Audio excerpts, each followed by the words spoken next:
اعوذ باللہ من الشیطان الرجیم بسم اللہ الرحمن الرحیم۔ تلاوت قرآن مجید کے آداب۔ قرآن مجید کی تلاوت پاک، صاف اور باوضو ہو کر کرنی چاہیے۔ تلاوت شروع کرنے سے پہلے تعوذ اعوذ باللہ من الشیطان الرجیم اور تسمیہ بسم اللہ الرحمن الرحیم پڑھنا چاہیے۔ تجوید کے ساتھ تلاوت کی کوشش کرنی چاہیے۔ تلاوت کرتے ہوئے اللہ تعالیٰ اور اس کے کلام کی عظمت دل میں موجود ہونی چاہیے۔ تلاوت آہستہ اور بلند دونوں آواز سے کی جا سکتی ہے، البتہ یہ خیال رکھنا چاہیے کہ بلند آواز کسی کے آرام میں خلل نہ ڈالے۔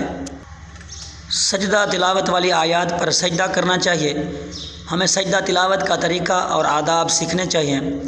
جب قرآن مجید کی تلاوت کی جا رہی ہو تو اسے خاموشی اور توجہ سے سننا چاہیے۔ قرآن مجید کے ترجمہ کے مطالعہ کے وقت خوب غور و فکر کرنا چاہیے تاکہ آیات کا مفہوم اچھی طرح ذہن نشین ہو جائے۔ اللہ تعالیٰ اور حضرت محمد رسول اللہ صلی اللہ علیہ وآلہ وسلم کی محبت اور اطاعت کے جذبہ سے سرشار ہو کر احکام دین سیکھنے اور ان پر عمل کرنے کی نیت سے قرآن مجید کا مطالعہ کرنا چاہیے۔